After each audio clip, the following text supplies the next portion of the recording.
the most successful people in the world do not necessarily have Buddha-level meditation skills, or the focus and steady hand of a sniper, which is why sometimes we need strategies and tactics in order to help us focus. In this video, I'm going to share 5 potential distractions that are getting in the way of helping you focus, and how to change them.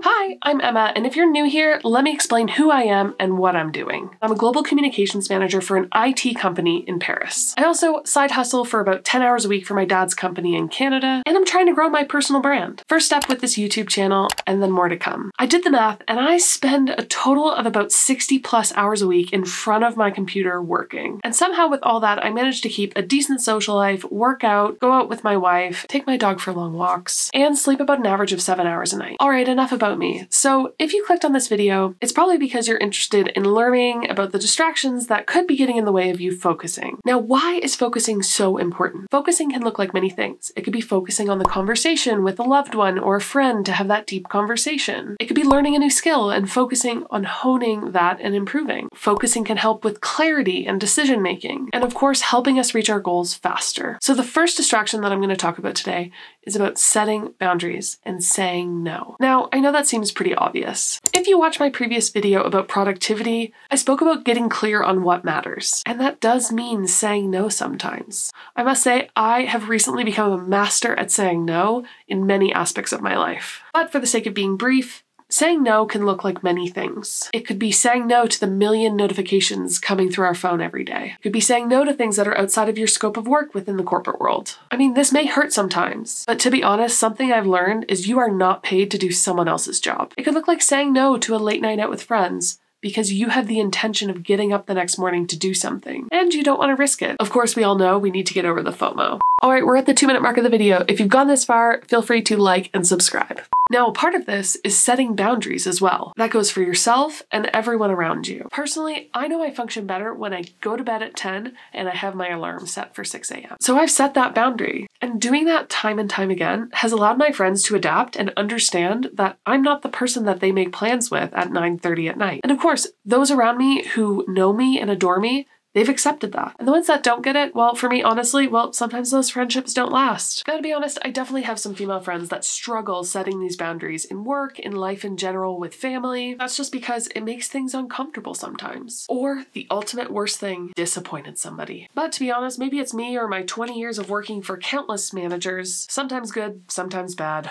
I just don't give a who I'm upset anymore. As long as the job gets done and the money hits the bank, I'm good. And also when it comes to family and friends, the one who've stuck along the whole way are the ones who know me and understand my boundaries, and in return I respect theirs. I also have a lot of moving parts in my life, and I don't want my priorities or my goals to waver for the sake of others. Setting boundaries and saying no go hand in hand, which leads me right into the next one, planning. So for me, if you watch my other video on productivity, well, you would know I'm a big pusher for planning, but remaining flexible. Where I see people getting the most unfocused or disorganized happens to be all around how they plan their week. Personally, I know that a strict goal-oriented plan for the week works with a little bit of flexibility. A lack of objectives or plan for the week tends to lead to chaos. And if the focus is too much on what you do when, a lot of people tend to start strong in the week and then fade off towards the end, where I find setting goals actually allows me to ramp up during the week. Now, of course, there's time blocking. Time blocking is hugely successful for a lot of people when it comes to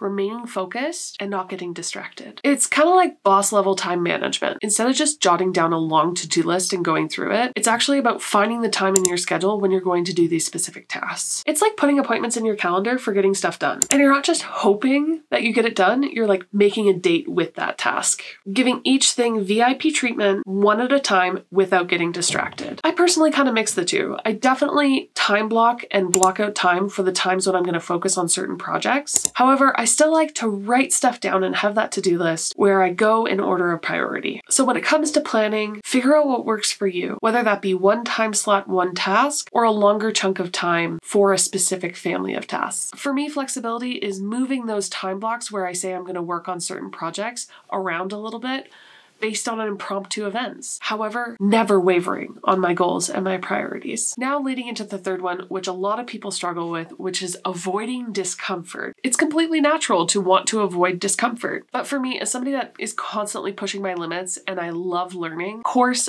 I see the benefits in leaning into that discomfort, not avoiding it. We need to get uncomfortable in order to grow. And sometimes it's that instant, right in the moment discomfort to push through in order to reach your goal. Getting up at 6 a.m. to hit the gym because you told yourself you would go every day this week, or getting up at 7 and working on editing that video before your corporate job. Leaning into that discomfort could lead to amazing things. I mean, I'm here on YouTube, I'm pushing myself, it's uncomfortable. Sometimes I hate rewatching my stuff, but I know that it's for the better good of my objective and what I want to do. I get told a lot of the time, wow, I don't know how you do everything you do. I respond very easily. I get up at 5 or 6 a.m. Monday through Friday. Why? To get stuff done before my corporate job. Are there mornings where I would rather snooze and go back to sleep? Absolutely. And on those mornings that I do, well, I have to do the thing that actually makes me more uncomfortable, which is work after my corporate job. I know I actually work better in the mornings, but if I slept in, I have to pay the price and get uncomfortable and work late into the night.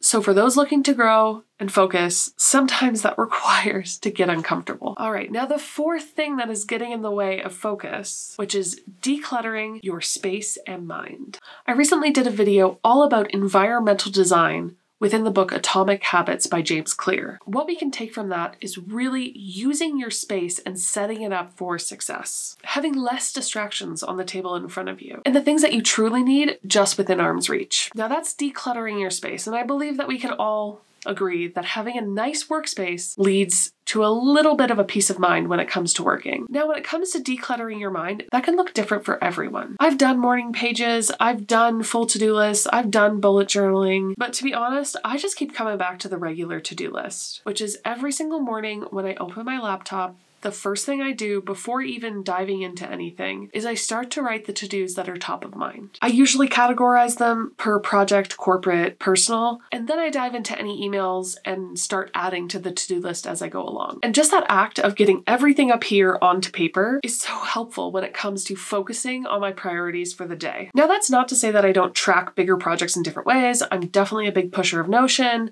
I love that tool, but that's big picture. And I'm talking about the day-to-day tasks. And I mean, how can you not be set up for success if you have a clean workspace and all your to-dos right in front of you? The final thing that is distracting you from your focus is your phone. Now I know what you're thinking, oh, well, just put it down, flip it over. No. Here are 3 ways that you can upgrade your phone in order to help your focus. The first one is setting up the profile features. Now, I personally have 3 profiles that I find work for me. I have sleep, which basically allows no notifications through except for phone calls from my wife. Then I have one called hustle, which is basically anytime I'm hyper-focused and I need to have no distractions at all. And the only thing that comes through is any phone calls from anyone. And the third one is basically just for weekends or during the day when I don't really need to focus. And that one allows text and phone to come through as regular notifications, and all other notifications just go in the back. So I don't really see them unless I scroll up on my phone. Now, the cool part is you can actually create a different wallpaper for each profile. So I know exactly what mode my phone is by looking at it. And for my hustle one, I definitely have my vision board as the background. Now, the second major thing I changed in my phone had to do with the sleep mode. Now, of course, this matches with my sleep profile, but I have it auto-activated